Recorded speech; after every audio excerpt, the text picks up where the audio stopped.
Now, back in the good old days when old white guys like me would smoke our cigars and we get in the back rooms and we look for the perfect Republican candidate to slate for the next election, I would think the old white guys would look at this young lady and think, holy mackerel, this is perfect.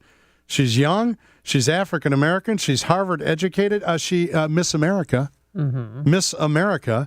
Let me see. She's 33 years old. She's a constitutional conservative, anti-abortion, pro-gun, believes that marriage is between a man and woman, does not support marijuana legalization, would like to repeal Obamacare, and against the death penalty. We can talk a little bit about that. I'm kind of pro-death penalty. But other than that, the perfect candidate. Well, no, so John, what's going for wrong? you old men in the back room, she is not a he. And that might be a problem. That can't be it. Are you kidding me? It could be. I don't know for sure. The Republicans know that we must shed our image as the grand old party of grand old white men. Let's welcome to the program Erika Harold, who is a Republican candidate in the 13th Congressional District, downstate a bit, a very wide district, I see. A lot of travel involved in this district. Erika, good morning and welcome to the John and Amy Show. How are you? Great. Good morning. Thank you for having me. So, Erika, why doesn't the mainstream Republican Illinois Party not like you? Why don't they want you in?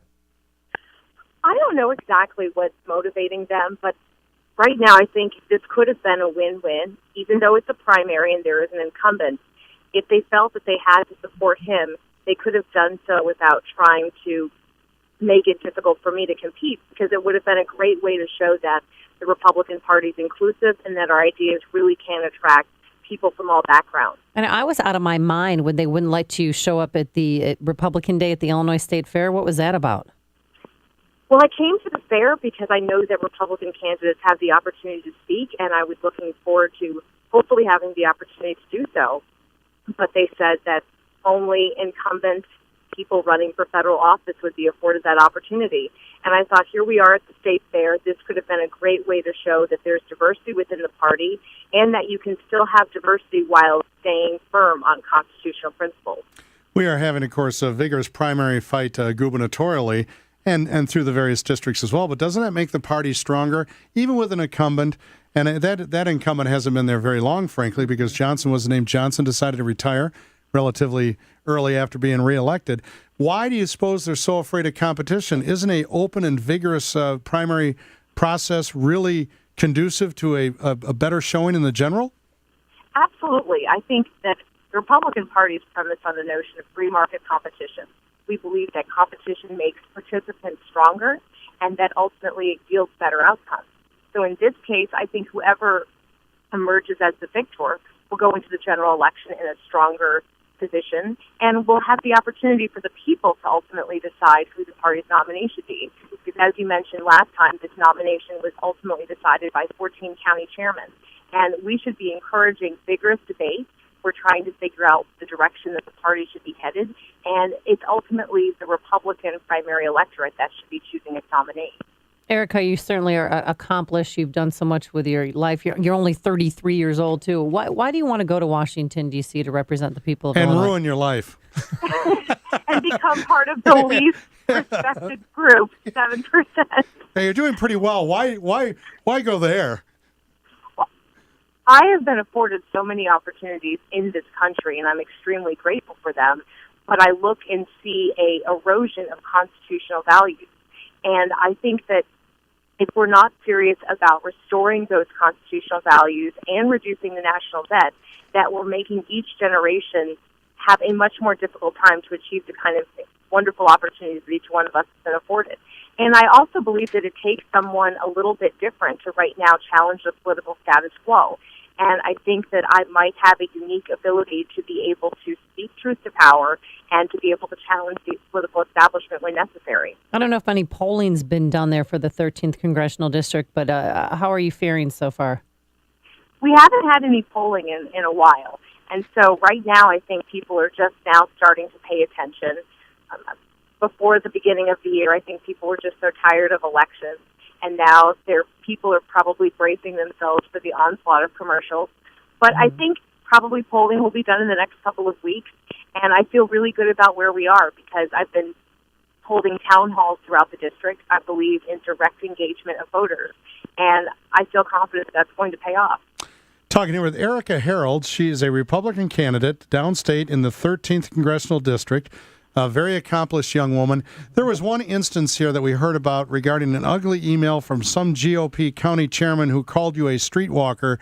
Can you elaborate on the circumstances regarding that email? Well, that email was sent by one of the county chairmen in the district, and I found out about it when I saw it online, as everyone else did. And at first I doubted its authenticity because I thought, who would actually put such words to paper? But then he sent an apology to me by text, and then I realized that that indeed was a genuine email.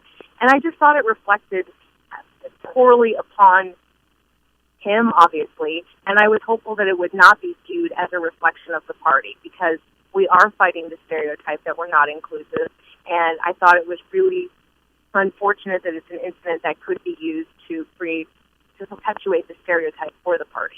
Now, Erika, for those of us who don't know you, where did you grow up, and tell us about yourself? I was born and raised in Champaign-Urbana, very close to the University of Illinois, and so I went to the University of Illinois for undergrad and am a huge Fighting Illini fan. And I'm a fan regardless of whether the teams are winning or losing. I remember seeing you at the 2004 Republican National Convention. I saw that the part you played on stage there, and since then, I think you've been on Greta's show a couple times, correct? Yes, I was on the record with Greta Van Susteren last week, and on Fox and Friends this Monday week. morning. Yeah. I mean, it just seems like you'd be the perfect. I understand that Republican interests, and maybe the man who's holding the chair right now. Look, he's his supporters too, and we'll reach out to him, and he can participate on this program, obviously. But boy, if the Republican Party wants to change their look, I would think they'd be reaching out to you You're on a dream candidate on a national level to be promoted. I can't believe there's not money behind you from at least the state interests, if not the national. Well, I really hope that this candidacy can show that our principles can attract people from all backgrounds, and I was really hopeful that the party would view this as a good opportunity. And because ultimately this is about growing the party and growing our ideas. And the way that we do that is by having people from all backgrounds talk about how those ideas have empowered their lives. What are you hearing out on the campaign trail? What's the reaction from people when you go to these town halls? People are delighted to have the opportunity to actually engage someone who's seeking their vote. So often people only hear from politicians when they receive direct mail in the mail or they see them on television. And so people are enthusiastic about that opportunity to directly engage. But then people feel an extreme amount of frustration with Washington, D.C. They feel that nobody is looking out for their interests and no one's willing to stand up and do the right thing. And they feel that I might be the person to go to D.C. and do that because I'm willing to stand up to the party at this point in time and stay in this race. When was the last time we had a Miss America even obliquely connected to the Republican Party? There actually have been quite a few Miss Americas who are Republicans. I don't know if any have sought office before. Phyllis George, maybe. Yes. Yeah. And if not, they end up on Fox and Friends. Hey. Okay.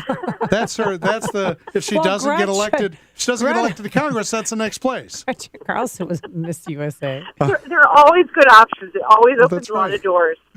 Well, good luck, Erika. You seem like a wonderful person. We wish you the very best in the primary, and please keep in touch.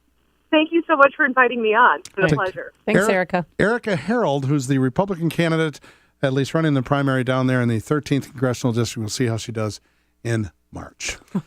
Did I offend you? I never offend you. No, what? Well, the Miss America, Miss USA is ending up on Fox and Friends. No. Fox News Channel, I should say. That's Roger Ailes. He knows what he's doing, doesn't he? Guy's got a pretty strong business model happening.